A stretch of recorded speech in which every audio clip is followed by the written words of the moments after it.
What's up, everybody? Welcome to Gwinnett Church, and thanks for joining us. My name is Reed, and I have the immense privilege of being the new lead pastor here at Gwinnett Church. My family and I, we love this place, and we are so excited that we get to love and serve and reach people here in our community together alongside you all. Now, speaking of loving and serving people in our community, we have a community event coming up, S'more Gwinnett. That's going to be this next Sunday, October 25th. It's going to be happening at both of our locations, Hamilton Mill and Sugar Hill. And it's going to be an awesome time for you and your family. We're going to have food trucks. We're going to have s'mores. We're going to have a mega awesome costume party, all in a fun and safe environment. I'm going to be stopping by at both, so I really hope that I get to see you there. Now, this Sunday, we're going to be in part 3 of our series, Parenting in the 21st Century, with our teaching pastor, Andy Stanley. But before we hear from Andy, we're gonna sing some songs together. Now, whether you sing along or not, it's my hope that the words of these songs will encourage you right where you're at. So, Paul, Desi, Janie, we look forward to you leading us. Take it away, and thanks for joining us this morning at Gwinnett Church.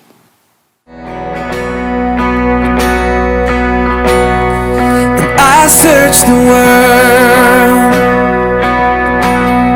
but it couldn't fill me. Man's empty praise and treasures that fade are never enough. When you came along and put me back together, and every desire is now satisfied here in your love. Sing this truth, come on. Oh, there's nothing better than you. There's nothing better than you. There's nothing is better than you. I know it's true. Yeah. And I'm not afraid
We were waiting without hope, without light, till from heaven you came running.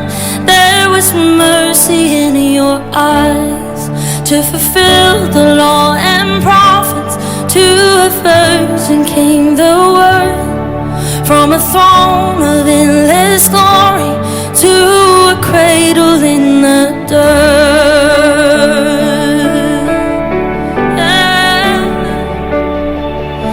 And praise the Father, praise the Son, praise the Spirit, three and one. God of glory, majesty, praise forever to the King of Kings.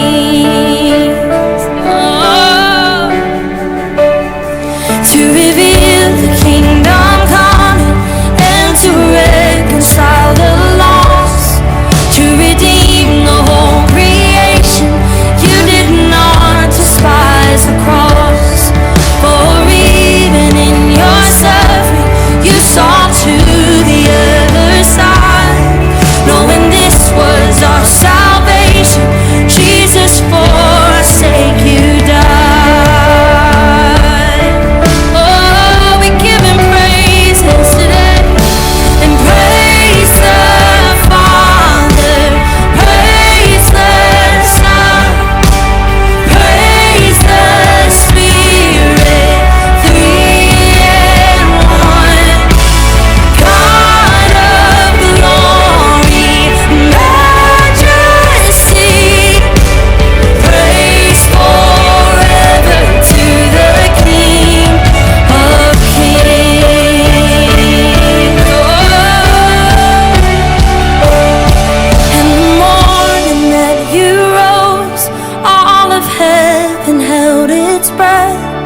Till that song was moved for good, for the Lamb had conquered death, and the dead rose from their tombs, and the angels stood in awe, for the souls of all who come to the Father are restored, and the church of Christ was born, and the Spirit lit the flame.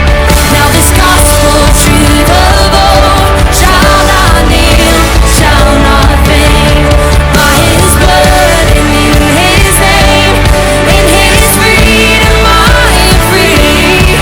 For the love of Jesus Christ, who has resurrected me.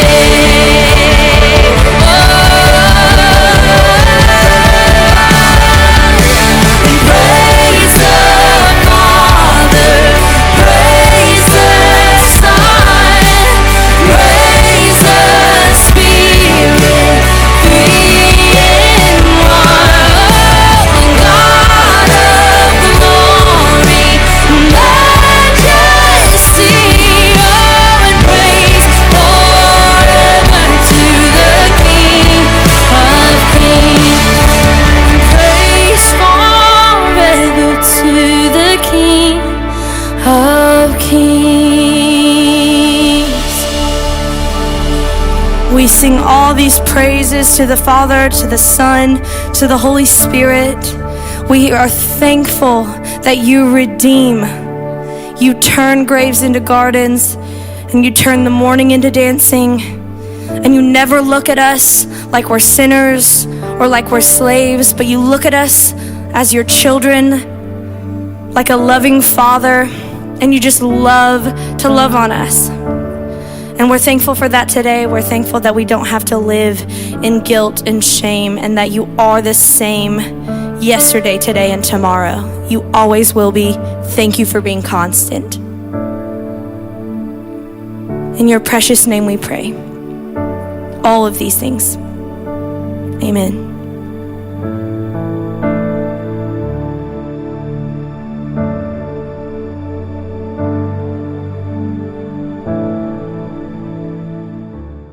When our kids were young, we had two rules on our home, just two. Honor your mother and don't tell a lie. Honor your mother and don't tell a lie. Now, having observed a lot of families, we concluded that if our kids honored Sandra and I honored Sandra, that they would probably honor me and hopefully they would honor each other.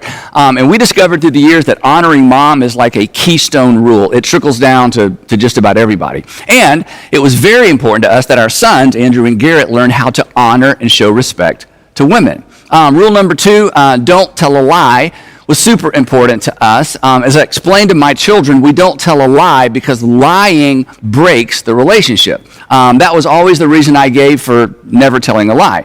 We don't tell a lie because Moses told us not to tell a lie. We don't tell lies because lying breaks the relationship. And I would say to them, the worst thing that you could do, the worst thing that could happen from my perspective, is for our relationship to be broken. So if our kids heard it once, they heard it 1,000 times. The worst thing you can do is tell a lie. The worst thing you can do is tell a lie. The worst thing you can do is tell a lie because lying breaks the relationship. So when Andrew, our oldest, was about 6 years old, the two of us were driving somewhere. He was in the back seat and he was thinking. I could always tell what Andrew was thinking because he would get really, really quiet. And then, out of nowhere, he blurts out, "Dad, I know something worse than telling a lie." Now, he'd been in the back seat the whole time trying to come up with something that's worse than telling a lie. I mean, surely there's something worse than telling a lie. So I said, "Really, Andrew, what's worse than telling a lie?" And he said, "Worshiping the devil," which is really hard to argue with. So from that point on, we had 3 rules in our family: honor mom, don't tell a lie, and don't worship the devil. Anyway, this is part 3 of our series entitled Parenting and the 21st Century. So if you are a parent, about to be a parent, you hope to be a parent, maybe you're helping another parent, or maybe you're watching your own kids parent, this series is for you. It's basically for anybody who feels the weight and the responsibility of equipping an infant, a child, a teenager, a student for life. But as I pointed out in episode 1 of this series, when it comes to good examples of family and parenting, unfortunately, the Bible is really not all that helpful. In fact, the Bible is not even encouraging. On the other hand, when it comes to examples of real-world family dysfunction, the Bible's kind of your go-to source. I mean, even Jesus experienced conflict with his siblings. They thought he was crazy. They thought he was crazy until after the resurrection anyway. But Jesus, as we said last time, Jesus and the authors of the New Testament provide us with a foundation and applications for being great parents. And while Jesus never talked about parenting directly, he actually laid the foundation for New Testament parenting when he laid the foundation for New Testament behavior. He laid the foundation for New Testament behavior when he issued his new covenant command. He called it his new command. "A new command I give you," and here it was, to love others as Jesus or as he loved us. So, the way forward for us parents is actually embedded in that one big, all-encompassing command. I use the term embedded because the implications for parenting are not necessarily apparent. After all, Jesus wasn't talking specifically to parents when he commanded us to love as he loved. Fortunately, as we said last time, the Apostle Paul would come along and he would give us some handles. He would give us some love handles. Essentially, he would explain what it looks like to love. He would explain what it looks like to apply the Jesus brand of love in the real world. He would basically say, here's how love behaves. Here's how love behaves under pressure. Here's how love behaves at home. Now, in my opinion, Paul's most famous explanation of what the Jesus brand of love looks like and behaves like is actually found in his letter to Christians living in Corinth, and we call it the letter of 1 Corinthians. And last week, we began our journey through Paul's application list, but if you were with us last time, you'll remember we only got 3 words in. Love is patient. We got stuck there because, well, let's face it, oftentimes parenting falls apart right there with patience, right? But Paul has a lot more to say in this chapter that pertains directly to parenting. So, here we go. Love is patient.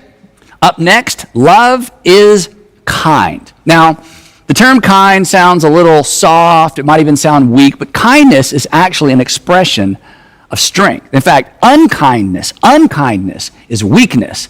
Unkindness actually demonstrates a lack of self-control. If you are unkind, you have lost control of yourself. Something else is controlling you.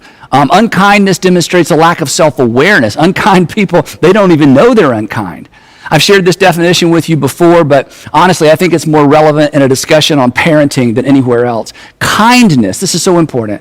Kindness is choosing to loan someone your strength rather than reminding them of their weakness. It's loaning someone your strength rather than reminding them of their weakness. Now, parents, here's the thing. Your children already know where and when they failed. They do not need to be reminded, especially by you. Mom, your words weigh 100 pounds.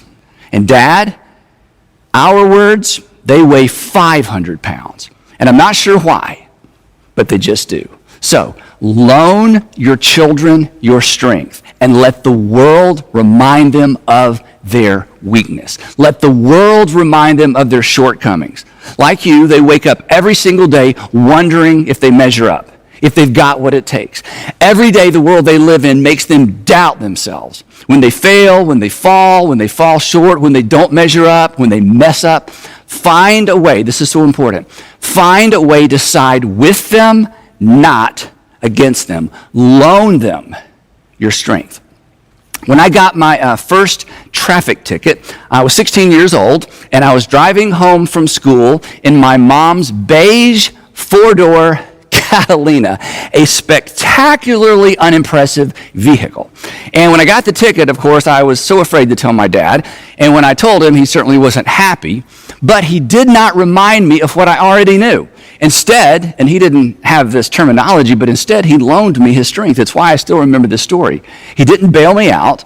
If he had bailed me out, that would have been a reminder of my weakness. Hey, give me that ticket, son. I'll find out what you need to do. Implication being, Andy, you can't do anything right, including figure out how to handle a traffic ticket. Instead, he took the posture that I've tried to take with my kids. Essentially, his posture was this: oh no, oh no, oh no. In fact, this is a great habit to get into whenever your kids get into trouble. Just, oh no. That's too bad. I'm so sorry you got a ticket. I held out the ticket, and he didn't even take it out of my hand.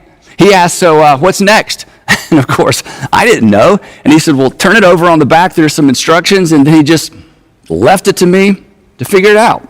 He honored me by assuming I was smart enough to figure out and responsible enough to follow through. He sided with me, not against me. And I ended up going to court.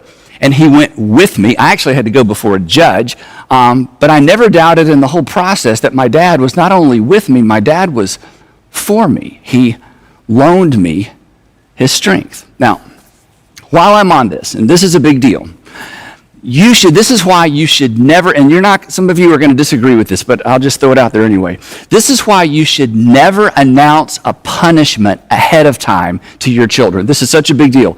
Never announce a punishment ahead of time. That's actually siding against your children. Here's what that communicates. Not only do you have the potential to mess up, I'm anticipating it. I'm prepared for it. Here's what's going to happen if you break the rule. So never announce a punishment ahead of time. Don't threaten. Just expect the best and then act shocked when they mess up. Oh no, I didn't see this coming. That's terrible. Now you're going to have to face the consequences. I hate that for you. Take their side and then honor them by allowing them to carry the full weight of the consequences. Again, we'll talk a little bit more about discipline later, and this will make a little more sense. But one more thing on this.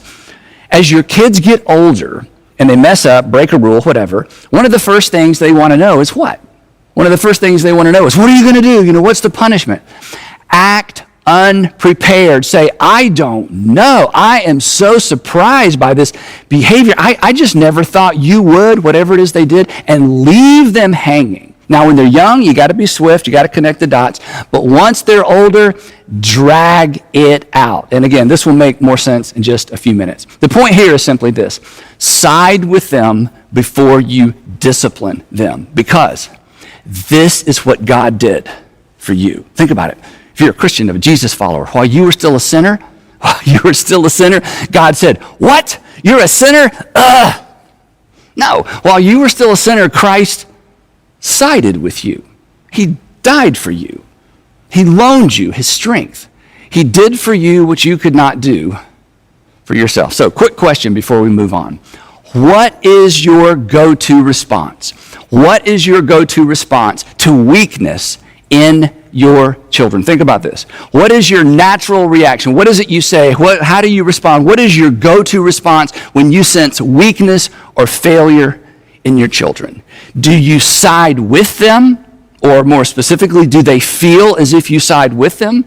Or do you side and move against them? Love is patient. Love is kind. Moving on. Here's what Paul says next. Love does not envy. Love does not boast. And love is not proud. The reason I put these three together is because they communicate one very, very important idea, especially when it comes to parenting. Love allows the other person to shine. Love isn't threatened by someone else's success. Love fully celebrates. But here's something to consider. Here's what gets in the way of that with families. If you don't feel good about yourself, if you don't feel good about yourself, if you don't feel good about something about yourself, it is hard to let others feel good about themselves. If you don't feel good about yourself, it is very difficult to let others shine. It's very difficult to celebrate others. It's very difficult to allow others to feel good about themselves. You will find it hard to allow your children to feel good about themselves. And when I say that, you think, Andy, absolutely not. But I want you to think about this. If this is true of you, you will have a difficult time celebrating their successes without pointing out something they could have done better, should have done better, and should consider next time. And if that is your habit, if every time they succeed, every time they get an award, every time they just do anything good, you find yourself going right into coaching mode instead of being able to stand back and just celebrate their success, mom, dad, you need to look in the mirror. And I'll tell you where the other dynamic where this plays out is in the area of sarcasm. Sarcasm. There is no place for sarcasm between a parent and a child. And generally, it's the parent that starts it, right? And this is true regardless of the age of your children. Just eliminate it. And here's why. Your words weigh too much. They cut too deep. And sarcasm is at best for peers, but you and your children are not peers. And here's the thing, especially dads. You'll always win the sarcasm contest. And love never tries to win. Besides, your sarcasm, it may actually be a reflection of your own insecurity. I was just kidding, I was just playing. Okay, those phrases are a waste of breath. The damage is done. It's unkind. Moving on. Now, the next term that the Apostle Paul introduces early on became and continues to be a centerpiece in our home. You'll find this next term at the center of every mutually satisfying relationship. When a family or a community or a company or a country embraces this one dynamic concept, honestly, it eliminates the need for countless rules, laws, and regulations. It's why we only had 2 standard rules in our home, and it's why honor mom was at the top of the list. Paul states it in the negative. Here's what he writes. He says, love does not dishonor others. Love does not dishonor others. Honor. In the families that Sandra and I were most impressed with, there was a culture of mutual respect. They honored one another. I love this word. They deferred to each other. And there was no tolerance for dishonor, no tolerance for disrespect. None. Honest, intense communication, absolutely, but not disrespect. So the way we figured it, again, going back to what I said earlier, if I honored Sandra, and if I insisted the kids honored Sandra, it would set a tone for them to honor each other and ultimately me. And here's the thing, and here's why this is so important. Honor is superior to obedience. Honor is superior to obedience. If your goal raising your kids is simply obedience, you are selling your kids short. You are parenting to the lowest common denominator. In an environment of honor, there is virtually, again, no need for rules. Where there is a lack of honor, you can't have enough rules, right? You have to cover every eventuality. And if you don't have a culture of honor in your home, you know this, it's exhausting. It just becomes a game of catch me if you can. You said to be home by 9, but you didn't say 9 p.m., right? But it doesn't have to be that way.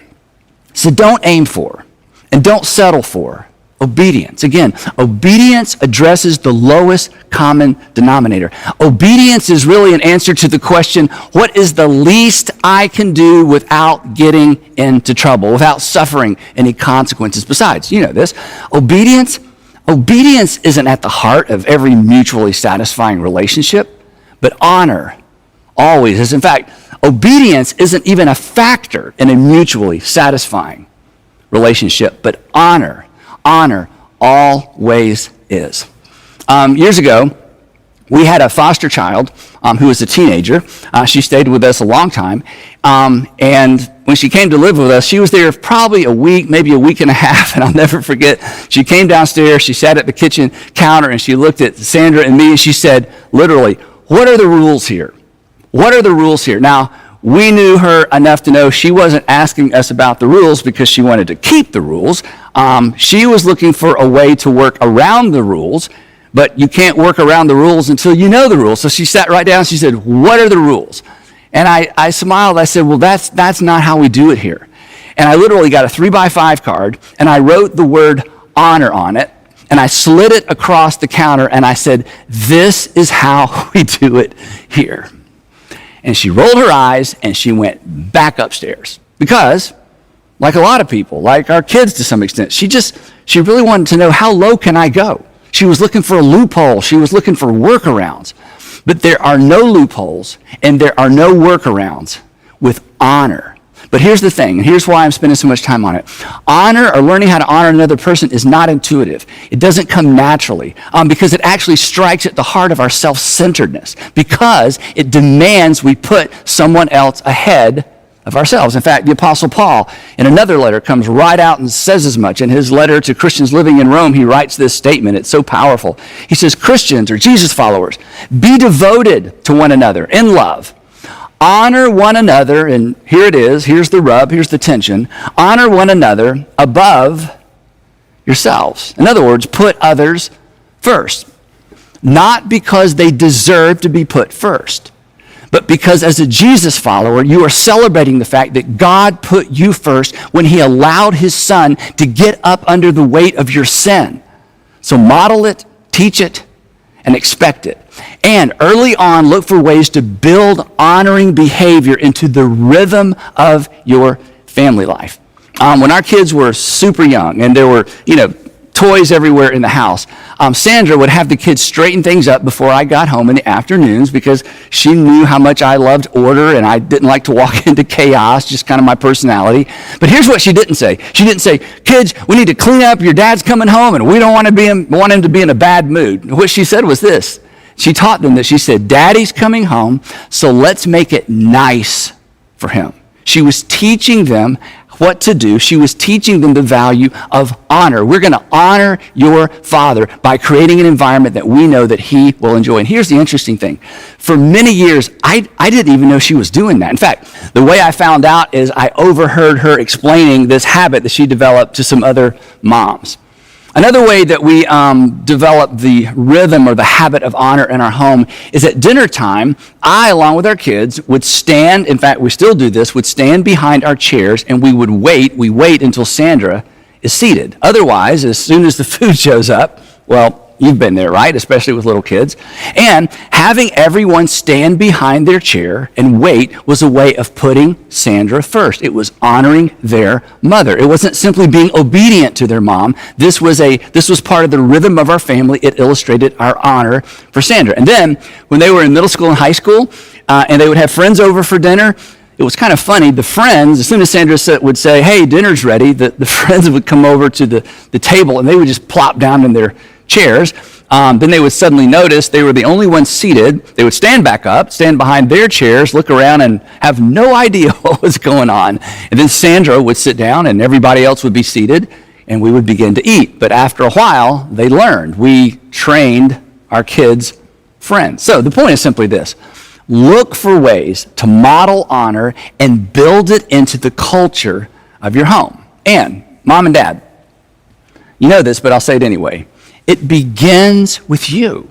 It begins with the way that you treat and honor each other. Again, Paul's words are so instructive for married couples. Be devoted. Look at this. Be devoted to one another. And everything that flows from the word devoted actually explains what it looks like to be devoted to one another. And if you're devoted to one another, Paul says, here's what it looks like.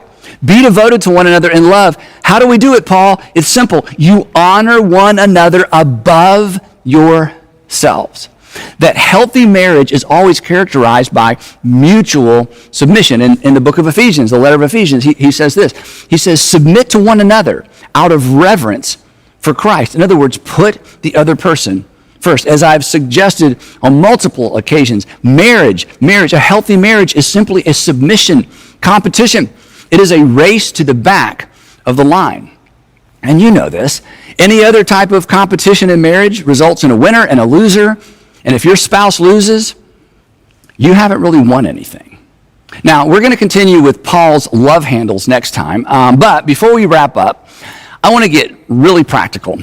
If you choose, and I hope you will, if you choose kindness and honor as centerpieces for your home, then any behavior that's dishonoring requires a response. It requires disciplining.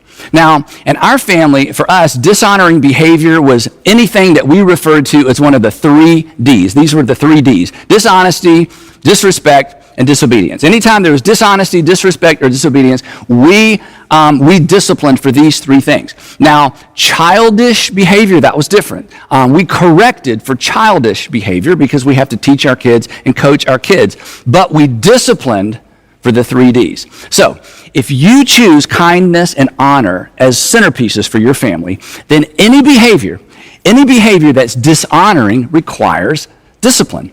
You can't ignore it. Ignoring it rewards it. And what's rewarded is repeated. What's rewarded is repeated. So if you want to raise dishonest, disrespectful kids, just ignore it when you see it. That's really all it takes.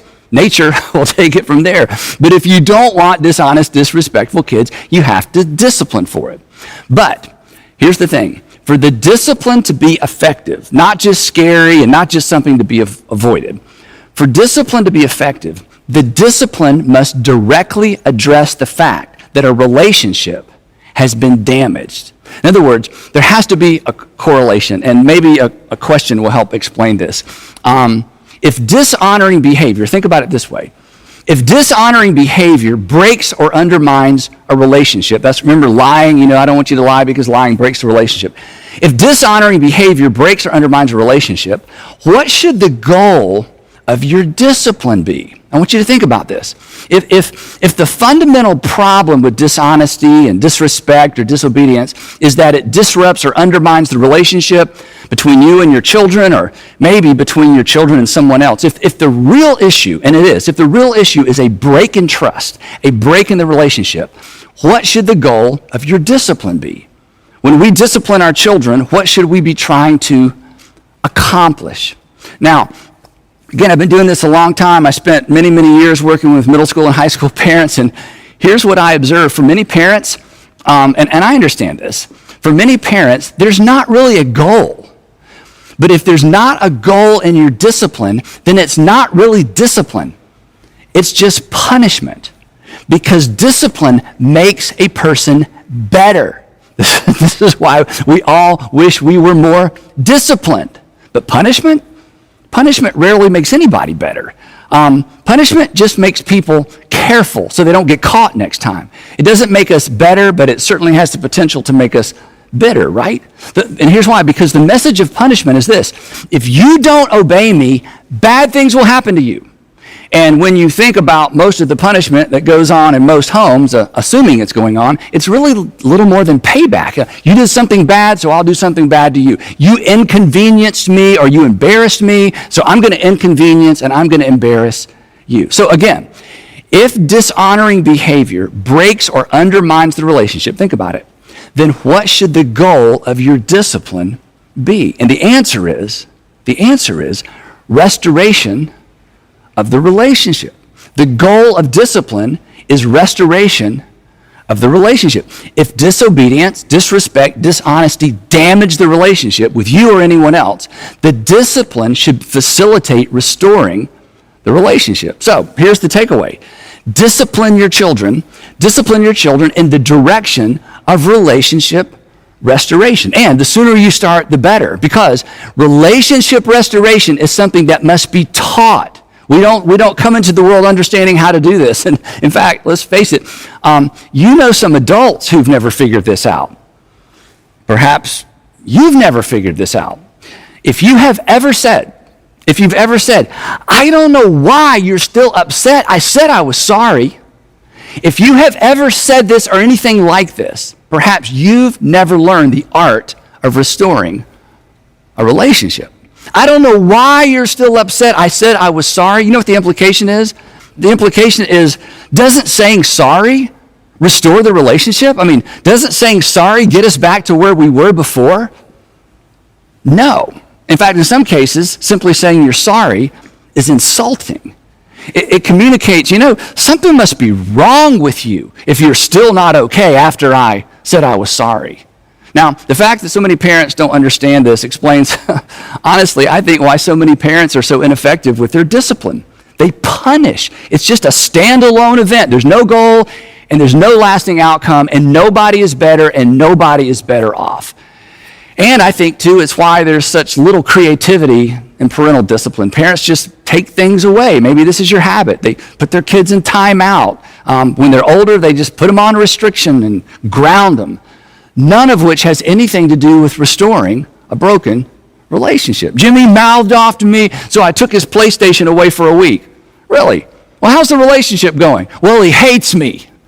Taking stuff away should be a last resort because nobody learns anything. They just try harder not to get caught next time. Now, if you're tracking along with me, you may be thinking, and I hope you're thinking, okay, Andy, I get it, but how? What does it look like? What do I do? And I'm going to give you 2 examples in a minute. But here's the thing. You are smart enough to figure this out. Once you recognize, and this is so important, this is important in your marriage, this is important raising your kids, this is important for your kids to understand, this is important in every relationship. At the heart of every transgression is a damaged relationship. At the heart of every transgression, I know this is kind of, a big, somewhat of a Bible word. At the heart of any act of dishonesty or disrespect, at the heart of every transgression, something hasn't just happened. At the heart, at the epicenter of what happened is a damaged relationship. Consequently, the discipline must in some way restore the relationship. Otherwise, it's not discipline. It's just behavior modification. If it involves someone outside your family, the relationship may never be completely restored because the other party may not be interested in having a relationship with you or your kids. But even in a situation like that, you still need to coach your kids in the art. It is an art of building a relational bridge, especially if they participated in tearing it down to begin with. Now, this really is not as difficult as it may seem. In fact, as soon as your kids could talk, you probably taught them to apologize. I mean, I certainly hope so. An apology is part of relationship restoration. Here's a little tip on apologies. Require your children to apologize in complete sentences. Sorry is not a complete sentence. Sorry is a sorry excuse for an apology. They've got to own it, so they need a pronoun. I'm sorry. I said this so many times to our kids growing up, especially when I forced them to apologize to each other. All right, tell her you're sorry. Sorry. No. We need a pronoun. I'm sorry. You've got to own it. And of course, you look them right in the eye. I bet you've taught your kids that. But here's the thing. Our kids need to understand, regardless of how old your kids are, they need to understand that when they're dishonest or disrespectful, they've taken something away from the other person. And consequently, because they've taken something away, they owe that person something. This is why we say you owe them an apology. But in most cases, we owe them more than an apology. So here's what I want to suggest you teach your kids to say. And if you don't like my version of this, come up with your own. Here's what you teach them to say. You teach them to say, I'm sorry, and then of course they need to explain exactly what they're sorry for. You got to make them say it so they can own it. I'm sorry I disobeyed you. I'm sorry I kicked over your blocks. I'm sorry I came home late. I'm sorry I didn't answer when you called, whatever it is. I'm sorry, right? And then add this. Is there anything I can do to make it up to you? Now let me just warn you. They're going to hate this part. They're going to hate this. But I'm telling you, this is how you help your children understand that they took something and they owe something. They took something and they owe something. What can I do to make it up to you? And when you teach them to think this way, you're laying the groundwork for restoration and restitution. Sometimes it's appropriate to ask someone for forgiveness, but honestly, sometimes it's not. And we will save a discussion on that for another time. Couple of illustrations. When our boys were around 8 and 10 years old, Sandra and I came home from a date and discovered that they had been extremely disrespectful to the babysitter. I mean, it was a nightmare. And this is somebody we'd known for a long time, and she was hesitant to complain, but she did, and we were so glad she did. And she needed to. When we got home, the boys were asleep, so we didn't wake them up. But the next morning, Sandra woke them up, sent them to their little desk, and had them write an apology note to Pam. Each one wrote an apology note. But that was just the beginning. When they finished, Sandra read over the notes to make sure they were fine. Then she told them to get dressed up a little bit, get their little wallets, and get some money out of their savings jar and meet her in the car. And they had no idea what was going on, and she did not tell them until everybody was buckled up and they were driving down the driveway. And then she laid out the game plan. She said, boys, we are going to Kroger, and you are going to go inside, and you're going to buy Pam flowers with your own money. And then we're going to drive to Pam's office, and you're going to deliver the flowers and the notes, and you're going to apologize. And they were mortified. Honestly, they would have preferred that we take away everything in their rooms for an indefinite period of time. And not to mention, they hated wasting their money on flowers. They were humiliated. They were shamed. It was perfect. And here's the other thing. Pam didn't know they were coming. So picture this, and neither did the other people in her office. So imagine it. Here they walk in, and here's Sandra and these two little boys with these flowers and an envelope, and they make their way to her office. And of course, she was in tears, and Sandra was standing behind them. They rehearsed in the car exactly what they're going to say. They're not just going to say sorry. They're going to say, I'm sorry, and then they are going to elaborate on exactly what they were sorry for. It was wonderful. It was terrible. It was perfect. But when all was said and done, and when all was said and paid for, the relationship was restored. Sandra disciplined them in the direction of relationship restoration. Now, granted, because I know what some of you moms are thinking, that took a lot of time. Of course it did. It was time consuming. It required some creativity. But it was discipline. It wasn't just punishment. It was a means to an end. They were better for it. Years later, the boys are old enough to drive, and one of our sons was extremely disrespectful to Sandra. Remember rule number 1, honor your mother. I wasn't there when it happened, but when I found out, I was furious. I was so mad, but I knew, he's 16 years old, just, taking stuff away, that's not going to accomplish anything. It doesn't restore anything. And an apology wasn't enough. She was really hurt, and understandably so. This required something big, and this required something memorable. So, after I calmed down, and earlier in this message I said, don't rush to creating a judgment, don't rush to creating a discipline, because sometimes you need time. And the reason we're not creative is because we rush. So I gave it some time. He knew he was in trouble. He knew there would be consequences. My kids were accustomed at this point to me dragging this out, no immediate response, to the point that sometimes they thought I forgot, but of course you never forgot. So after I calmed down, I asked the question I want all of us to begin asking. How do I discipline toward restoration? And according to Sandra, what I came up with was my finest parenting moment. I required him to ask his mother out and take his mother out on a date. He would ask her out, he would drive, he would choose the restaurant, it would be somewhere nice, and he would pay for dinner. And he looked at me and he said, "Are you kidding?" And I said, "No." And honestly, I think he was probably tempted to just hand me his keys, but I would not have accepted them. So he took Sandra to dinner, and you can imagine what happened. They talked. They reconnected. I didn't have to ask him to apologize. It happened naturally. And Sandra would tell you, it is one of her most cherished memories. So, you can do this. And you know where I got all this? It's at the center of our faith. For all have sinned and broken their relationship with God. And what did God do? Punish us? No, he didn't have to, because you'll discover this eventually. Sin has a built-in wage. Sin has a built-in payment plan. All sins come prepackaged with a punishment, a consequence.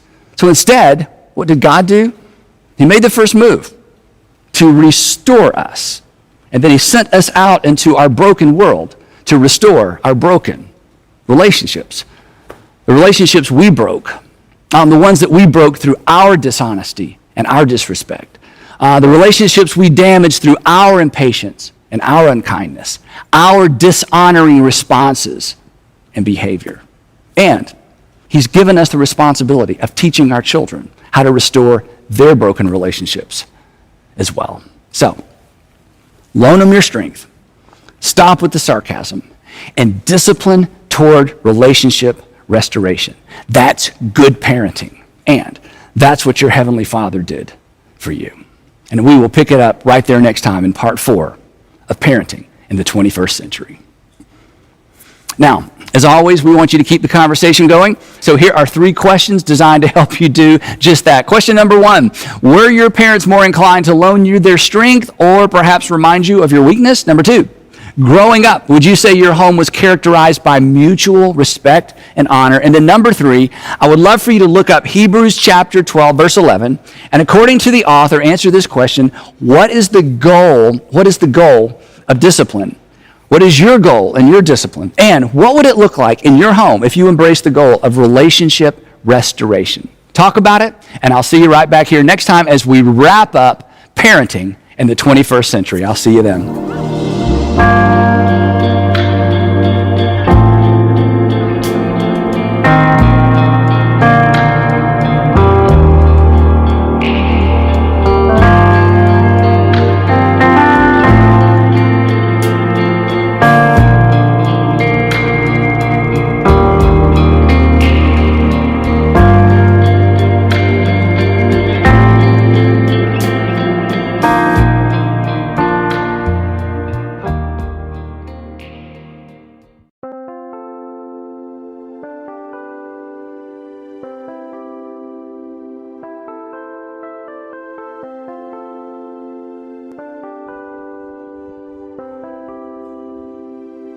Chẳng thể quên khi cơn mưa đêm lại về. Em đã quên lời thề và ta như đông chìm sâu. Không còn mới em anh nhận màu. Em chỉ cần mơ đâu em bay. Chỉ còn là những cơn mưa vô giá. Cho bên mơ em không mơ anh. Anh một đêm mơ chỉ trong bên em không được còn nhớ. Và chỉ có em không còn nhớ. Và người ta bên nhau như ngã tớ. Muốn nhớ về say em chỉ còn với em ở đây. Và anh như muốn chết đi nhưng không muốn em mãi và mãi. Tình yêu làm cho ta đau đầu. Không em như nằm ngân màu. Anh như đang mong cầu. Và mưa bên em ngô sầu. Chắc có mãi mãi nếu mơ. Chỉ có bên em nhưng đừng có mơ. Mà đang dài em muốn bên ai. Anh không mong gì hơn. Chỉ mong em sẽ ở đây ôm anh thật gần. Anh chỉ mong đôi ta được có nhau. Mà đừng em đâu anh có em. Một đêm bên nào đừng có em. Ta sẽ trao nhau môi hôn thật sâu. Ôm anh cứ nữa mà ngâu. Và em chỉ nằm đâu. Anh không muốn em ở đâu đâu. Một cơn ăn thứ anh không mơ cầu. Mà không đôi anh mà bên giờ. Anh chỉ là my friend em quên đi bao lời hứa. Quên đi cả những ngày xưa Anh như là muốn nhớ em cứ một chưa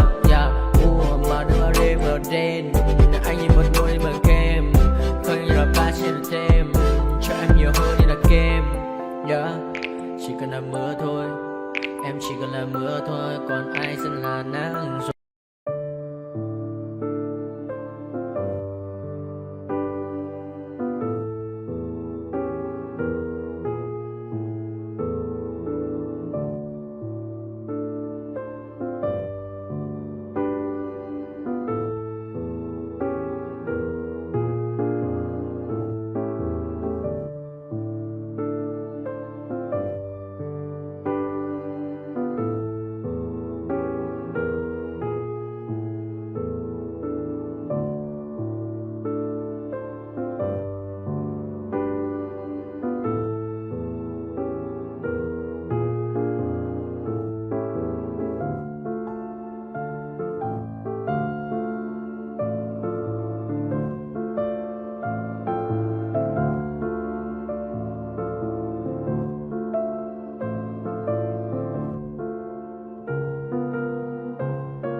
told your friend you're not okay. And tell me what's wrong and why you never said you felt that way. And guess you're trying to stay strong and fake a smile until I look away. But I've known you too long, it hurts to watch your blue eyes fade to gray as you fade away,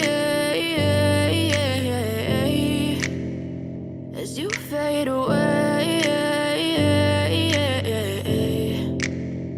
Yeah, I'm about to fade away, cause every time I wake up I feel like it's Monday. Something's going wrong with all the chemicals up in my brain. All of a sudden I don't look at anything the same way. Gotta build up of my thoughts sitting in an ashtray. I'm sorry that I'm so inconvenient, okay. Just let me be me and I'll stay out of your way. I can see the way you look at me, I'm such a disgrace. I never really asked to be brought into this place. You wanna love me? Well then baby have a taste. All the highs and the lows, no you'll never be the same. I don't really wanna hurt you but I can't control the pain. If you're sticking by my side, maybe we could be okay. Okay, maybe you could be the change I need today. I promise that I've never felt this way. I really hope that you will choose to stay through all the pain. I know you told your friend you're not okay. And tell me what's wrong and why you never said you felt that way. And guess you're trying to stay strong and fake a smile until I look away. But I've known you too long, it hurts to watch your blue eyes fade to gray as you fade away, as you fade away, as you fade away.